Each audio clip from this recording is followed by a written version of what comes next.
Hello there. Hi, y'all. Late in the midnight hour. Yes. So I have just completed. So I started my boyfriend and I have started a 30-day challenge. Okay. It's supposed to be 30 days of squats. I told him if I got to do 100 squats every day for 30 days, it ain't going to get done. Okay. Because squats are not my ministry. Okay. They are not my ministry. However, I have, created a modified plan so that I can get 100 reps of doing something with my gluteus maximus. Okay. So we can work those muscles. And he's doing his thing. I mean, he already fine, child. So I don't know why he's trying to do something. Anyway, I have up here, just so y'all are reminded, epiphany.creator-spring.com. I have a Teespring store. We got some t-shirts in, and he's modeled some. I also got in my cup, Cyber Defenders. See that? Cyber Defenders, powered by purpose. See, it's the power sign right there. Turn on your computer. Boop. Powered by purpose, Cyber Defenders. Okay, so this is one. This is also a t-shirt. Okay, but it comes in a cup as well.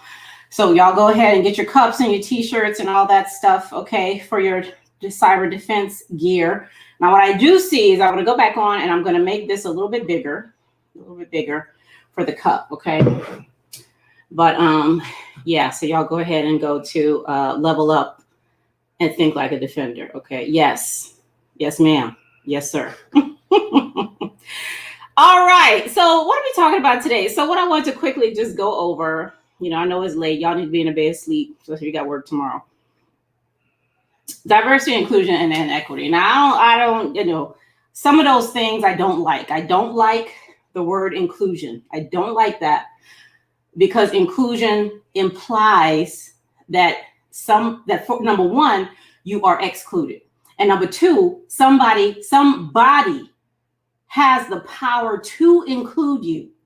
Meaning, if they got the power to include you, they got the same power to do what? Exclude you. I don't like inclusion, but I'm using it here because everybody's familiar with it and all that stuff and whatever.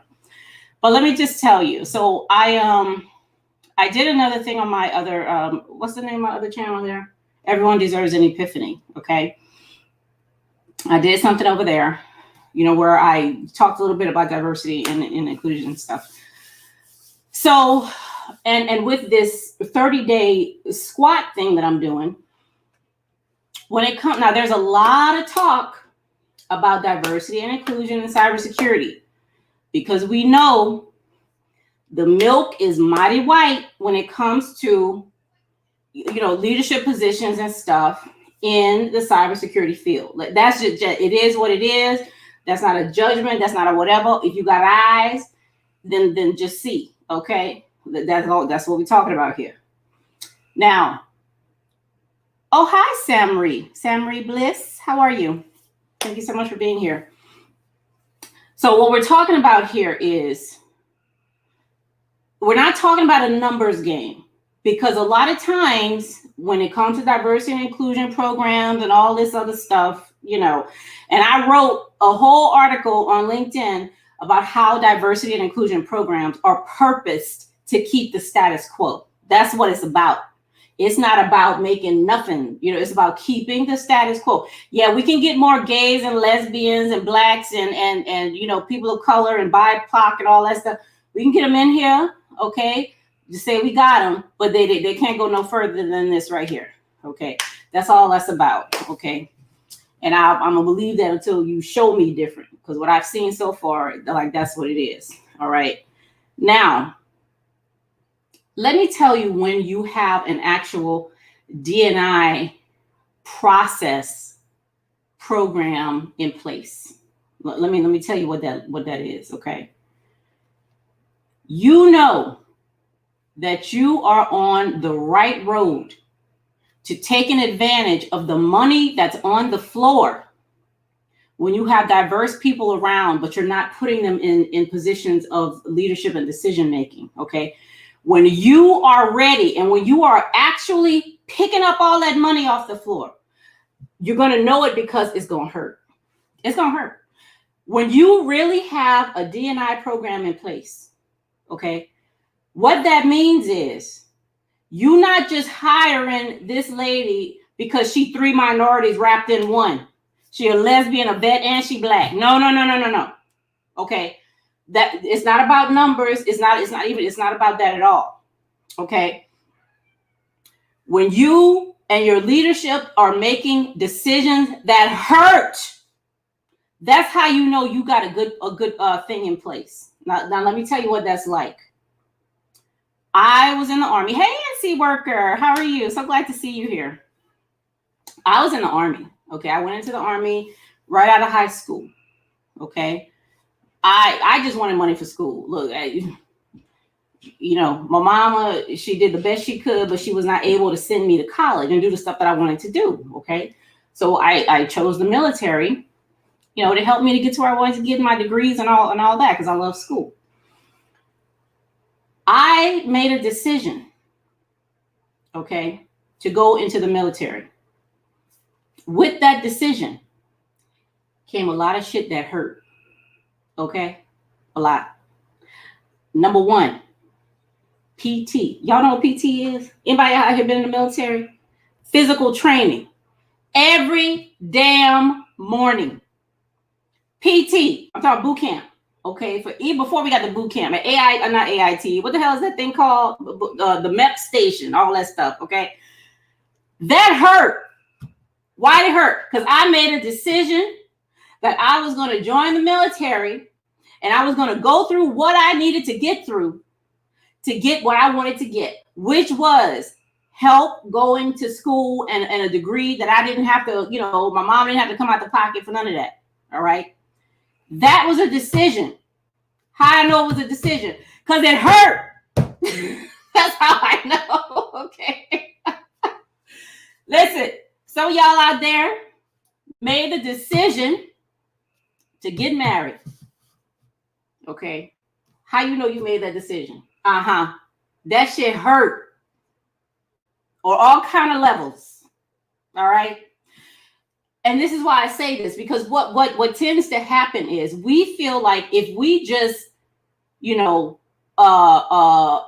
invite, people of color to meetings, if we, bring them along with us, if we doing some stuff so people could see them with us, and then maybe some of us will rub off on them, that don't hurt. Does that hurt? To invite somebody to a meeting, to bring them along with you, to talk in the mic with you, to share the mic with you, does that hurt? No, that don't hurt. What hurt? Because you're not making a decision. That's not a decision. There is a difference between a decision and a choice. I have a whole video on this, okay, on my Everyone Deserves an Epiphany channel. A decision is not a choice. A choice is, hey, ma'am, do you want the chicken or the fish? That's a choice. Okay. A decision is deeper than that, because a decision in a choice, all of the players, all the options when you're making a choice. Okay. A decision always, write this down. A decision always has uncertainty in it. Anytime you make a decision, there is a blank space. There's a whole void where you have no idea what the hell is going to happen. And you say, I'm going that way. That's a decision. That's not a choice. That shit hurts. Okay. When you make decision, even the good stuff comes with it now. Okay. The decision. But listen, all that uncertainty, you got to deal with that when that comes up. You can't turn around. You already made the decision. It's done. Okay. You say, oh, I want the chicken. Now I change my mind. Give me the fish. They just, okay, sorry. Here go. No. Decisions don't work like that. Okay. So if you have a diversity and inclusion or equity or whatever the hell you call in this damn program, okay, if you really got it going, doing what it's supposed to do, your leaders, the people in there deciding about who gonna get hired. The people in there deciding and signing the policies, the memorandum, okay? The people in there making decisions about the money. Where is the money gonna be spent, okay? Those people are gonna feel it if they are making the decision to be more equitable and inclusive. And let me tell you what it's gonna feel like to them. To them, it's gonna feel like they're losing. Okay, they're gonna feel like, okay, I'm giving somebody, the power that I have to make financial decisions, the power that I have, all the signature power. I'm giving that away that it's gonna feel like loss. That's why it's gonna hurt. It's gonna feel, it's not loss. Let me, you ain't losing nothing, but you're gaining a whole bunch, but it's gonna feel like loss. Okay. Because you have made a decision, meaning there's a big old void, uncertainty there. You don't know how this thing is gonna, you have to trust the process. You have to trust the process. Okay, that hurts. That's not a pleasurable thing for a lot of people. For most people, if not all people. Okay, it's hard to trust the process. Because we're so used to, we feel like we need to know, when you get a puzzle, you see the picture on the box, you know what it's supposed to look like, okay? That's how we feel like life needs to be. Show me the picture on the box, and then I'll make a choice about which piece I want to move and all. No. Decisions aren't puzzle pieces. You don't see you don't know what the whole picture on the box is, okay? It's a whole mystery, okay? You might see some of the box, but the other side, you have no idea what's on the other side of that picture. It's up to you to put it together. How you and whoever you're working with to put it together. You see what I'm saying? That's how you know. Now, right now, the diversity and inclusion stuff y'all got in your organization, you got the Black person, you got the Hispanic person, you got the pick a POC. You got them head of the diversity and inclusion. Everybody clapping, and it's wonderful and it's nice, and the Black, gay, lesbian, she up there. You got she up there. But she ain't got no money. She ain't making no decisions about policy. None. Okay. She can't tell you where the money is going to go. She's waiting to get given money about something. You know what I mean? That's what I'm saying. These programs are not really diversity and inclusion programs. Okay. They're smoke screens. Okay. To make you feel like the organization is doing something. Okay. Prove me wrong. Show me one that don't do that. Show me one that don't do that. That isn't about a numbers game and putting a face out there to make people think, hey, we are diverse and inclusive around here. Okay. I want to see one. Like I really do. I'm sure they're out there. Okay. But they're few and far between, far and few between, however you say that, But so that's what I want to say. Okay. Just because you behave differently in front of people, once you got this DDI program, okay, but you still, you really haven't decided anything. Like your family isn't noticing anything different about you. Okay, in private company, nobody's noticing anything different about you in private. But when you at work, when you feel like you're supposed to be doing this, then you do it. But that just because you're behaving differently don't mean you've made a decision. Okay, so I told y'all I'm doing this 30-day challenge. Okay, this 30-day squat challenge. That shit hurt because I decided to do it. Okay. I have started many challenges before that when it started to hurt, I either stopped or I had smaller weights or something came up and, I couldn't do as many, whatever. Okay. But the thing is, it don't hurt forever. Just think about when you lift weights and stuff or you're running. Okay. In the military, I hated all that stuff. I didn't, because it hurt. listen, I would do 100 sit-ups, push-ups right now if I ain't feel no pain. Okay. If I ain't feel no pain, but that's why we stop, because that stuff hurt, but at the same time, it's hurting for a reason. All right. You're building some muscle that has atrophied or hasn't been used a lot. You're strengthening something. One guy told you on his channel for something else, how one guy went to the gym and the guy told him, hey, pain is weakness leaving your body. All right. And that motivated him to do even more, to like ignore, not ignore the pain, like crave the pain, because he really felt like this is weakness leaving my body.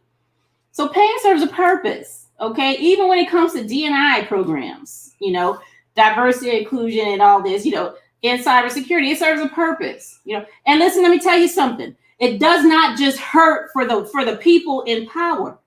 Okay. For the people that are not in power.